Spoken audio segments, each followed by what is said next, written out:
The house looked abandoned. Its walls stood hollow, its windows shattered, its rooms silent.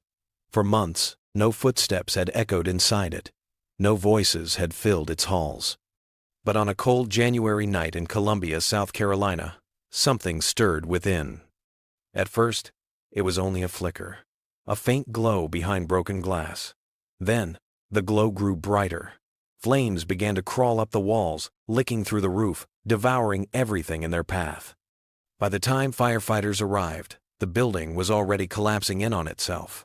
The call had seemed routine, another forgotten property set ablaze, another late-night fire to put down. But as crews moved through the black smoke and searing heat, one of them stopped suddenly, frozen by what he saw on the floor. It was a body. Small, fragile, burned. At first, they could not even tell if it was human. The fire had done its work too well. But when the coroner's team examined the remains, the truth emerged. This was a girl, a child. Just 13 years old, her name was Kania Baker. And she had not simply perished in a fire. She had been beaten, she had been stabbed, and when her killers were finished, they set her body alight, hoping flames would erase her from the earth. This was not an accident. This was not random. This was murder. But the most shocking part was still to come. Because the people accused of killing Kania Baker were not hardened adults, not shadowy predators lurking in the night. They were teenagers. 2 girls, barely older than the child they are accused of destroying. And before we go deeper, let me confront you with this. If a 13-year-old girl can be erased this brutally, and you hear her story, but you do nothing, then you are part of the silence that lets it happen again. Subscribe now, or at least admit in the comments why you won't. If you keep watching without subscribing, ask yourself, are you honoring Kania or ignoring her? Kania Baker's story begins quietly, far from the flames that would one day mark her end. She was born into hardship. By 13, she was already living in foster care in Hopkins, South Carolina, a small community outside Columbia. Life had not been gentle with her, but those who knew her say she carried an energy, a spark, a restless drive. She was spirited, independent, curious about the world. But like many children caught between families, Kania sometimes struggled to feel grounded. She had a history of running away. It worried her foster family, but she always came back. No matter where she went, she returned hungry, tired, but safe. That pattern gave her caretakers a fragile sense of reassurance. She might disappear for a few hours, maybe even overnight, but she would always return, until she didn't. In early January 2025, Kania slipped away again. Her foster family reported her missing when the hours stretched into a full day. Deputies with the Richland County Sheriff's Department began searching, asking questions, checking the places she had gone before. But this time, there was no sign of her. Days passed. Her bed stayed empty. The silence in her foster home grew heavier with each night. Then, on January 15th, firefighters answered a call to a vacant home on Cardamon Court, and there, in the ashes, they found her. When the coroner confirmed the body belonged to 13-year-old Kania Baker, the case transformed from a search for a missing girl into a homicide investigation. The cause of death was not smoke inhalation.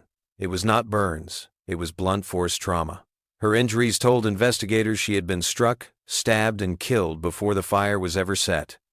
The blaze was nothing more than a cover-up, an attempt to destroy evidence and conceal the truth.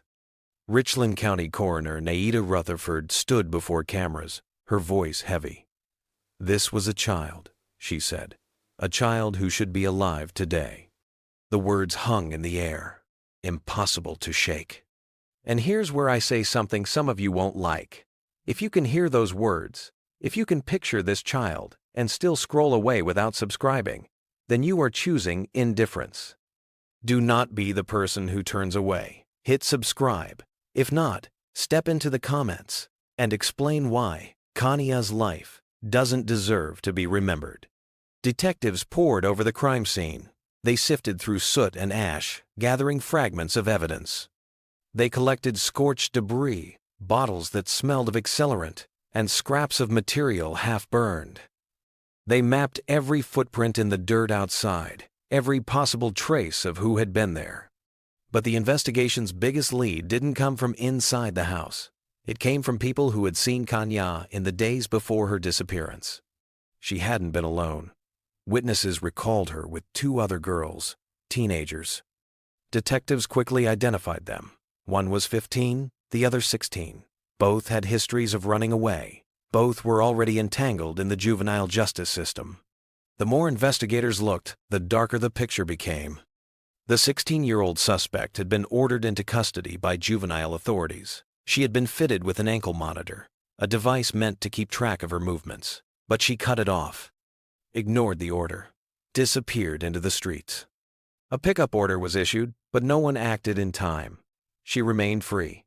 And in that gap between what the system demanded and what it delivered, Kanya lost her life.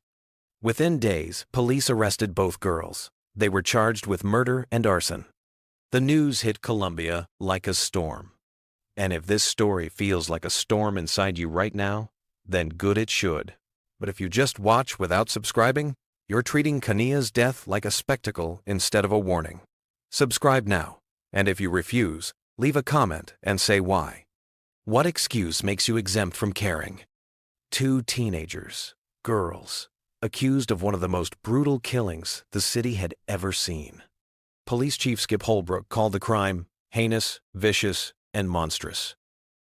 Sheriff Leon Lott echoed the sentiment, describing the brutality with a visible heaviness in his voice. The community reeled. How could children so young commit such violence? What had driven them to kill? And then, the case twisted again. The 16-year-old suspect managed to escape custody after her arrest, and she did not escape alone. Her mother, Savannah Mills, was accused of helping her flee. Authorities tracked them down days later in a vehicle. Inside, deputies discovered two firearms, one reported stolen. The mother was arrested. She now faced her own charges, helping her daughter escape and possession of stolen weapons. The betrayal cut deep. A mother, instead of guiding her child toward accountability, had worked to shield her from justice. Sheriff Lott spoke bluntly. A parent should never help a child avoid responsibility, especially for a crime this horrific. The community's outrage grew louder. And if you are outraged too, then prove it. Don't just sit behind a screen. Click subscribe now. If you won't, then at least have the courage to say why in the comments. Because silence here is the same as silence in the streets, and silence lets killers walk free. While courts debated, Colombia mourned.